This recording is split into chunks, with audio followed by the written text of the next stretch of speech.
కు స్వాగతం. శ్రీ సత్యసాయి జిల్లా కదిరి నియోజకవర్గంలో కదిరి పట్టణంలో ప్రపంచ తల్లిపాల వారోత్సవాల్లో భాగంగా కదిరి పట్టణం ఏపీ ఎన్జీఓ హోంలో మహిళాభివృద్ధి మరియు శిశు సంక్షేమ శాఖ ఐసిడిఎస్ వారి ఆధ్వర్యంలో జరిగిన అంతరాలను పూరించి తల్లిపాల సంస్కృతిని ప్రోత్సహిద్దాం కార్యక్రమంలో ముఖ్య అతిథిగా పాల్గొని తల్లులను ఉద్దేశించి ప్రసంగించిన కదిరి నియోజకవర్గం శాసనసభ్యులు గౌరవనీయులు శ్రీ కందికుంట వెంకట ప్రసాద్ మరియు కదిరి ప్రభుత్వ ఆసుపత్రి సూపరింటెండెంట్ హుసేన్ పాషా మరియు ఐసిడిఎస్ అధికారులు పాల్గొన్నారు.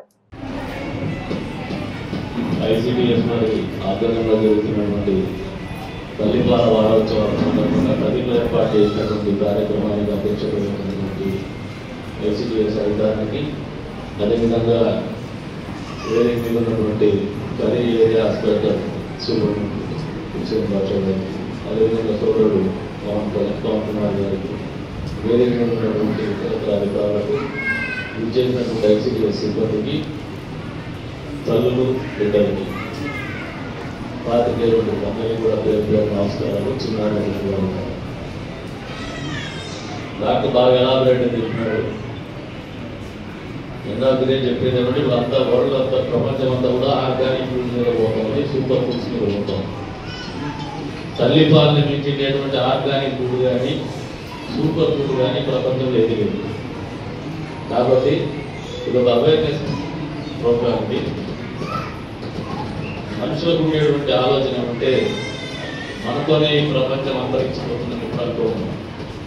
మన తర్వాత కూడా మన బిడ్డలు ఉంటారు, వాళ్ళ బిడ్డలు ఉంటారు, వాళ్ళ బిడ్డలు ఉంటారు, మళ్ళీ మనుషులైపోతుంటారు. కాబట్టి జంతువుల కంటే మానవులు ఎక్కడ బాగా ఆలోచన ఏమిటంటే వచ్చే రోజుల్లో మళ్ళీ మానవాళి మనుగడ బాగుండాలా, ఆరోగ్యకరంగా ఉండాలా, వచ్చేటువంటి తరం అనేది మనకంటే దేహదారుఢ్యంగా ఉండాలా, ఆరోగ్యపరంగా ఇమ్యునైజేషన్ పోరాట పడి ఉండాలా, స్వయంగా రోగ నిరోధక శక్తి ఉండాలా. అదే రకంగా దేహదారుఢ్యం కూడా మీరు ఒకసారి గమనిస్తే 75, 80s 55, 56 హైట్ ఉండేది ఇండియన్ యావరేజ్. ఇప్పుడు పోతున్నటువంటి బిడ్డలంతా ఆల్మోస్ట్ 5'8", 6 మధ్యలో ఉంటాం, 6'1", 6'2 కూడా పోతాం. That is the difference because of the diet. తీసుకుంటున్నటువంటి ఆహారపు అలవాటు కావచ్చు, వస్తున్నటువంటి తరం అంతా కూడా దేహదారుఢ్యంతో హై ప్రోటీన్ డైట్కి అలవాటు పడడం కావచ్చు, దేహదారుఢ్యంలో వచ్చినటువంటి మార్పులకు కారణం చెప్తాను.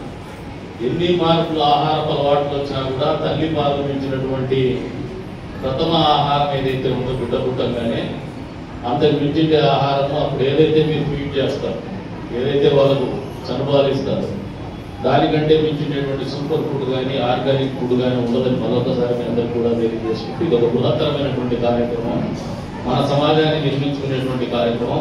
మన తర్వాత మన బిడ్డలు, వాళ్ళ బిడ్డలు కూడా ఆరోగ్యకరమైనటువంటి రీతుల్లో మనకంటే మెరుగైనటువంటి దేహదారుఢ్యంతో, మానసిక ఉల్లాసంతో, మానసికమైనటువంటి ఆరోగ్యంతో ఉండాలంటే ఇవన్నీ పాటించాల్సిన ఉంటాం. ఎందుకంటే కొన్ని ఇంత పోగాళ్ళు వస్తూ ఉంటాయి మానవాళిలో. అప్పుడప్పుడు కొంతమంది బిడ్డల్నే క్యారీ చేయకూడదు అనుకుంటారు, కొంతమంది పిల్లలకు పాలు ఇవ్వడము సిగ్గుగా ఆలోచన చేస్తుంటారు. కాబట్టి మాతృత్వాన్ని మించినటువంటి అదృష్టం ఇంకోటి ఉంటుంది ఎవరికి కూడా, ఆ ఘనత మీకే దొరుకుతుంది. కాబట్టి you enjoy it, you discharge it. మీరు ఆచరించండి, దానితో సంతోషపడండి. ఇంత పెద్ద ప్రపంచానికి మీరు తల్లులుగా ఉంటున్నామని చెప్పేసి గర్వపడండి అని చెప్పేసి కూడా తెలియజేసుకుంటూ, భవిష్యత్తులో మీ బిడ్డలందరూ కూడా ఆరోగ్యంగా, మంచి ఆలోచనతో, మంచి ఆరోగ్యంతో, మంచి రోగ నిరోధక శక్తి పెరగాలంటే ఈ తల్లిపాల గురించి ప్రాధాన్యతను కావచ్చు, ప్రాముఖ్యతను కావచ్చు తెలియజెప్పడంలో ఎక్కడ కూడా సిగ్గుపడద్దు. ఇంత ఓపెన్గా డాక్టర్ గారు చెప్తున్నారు.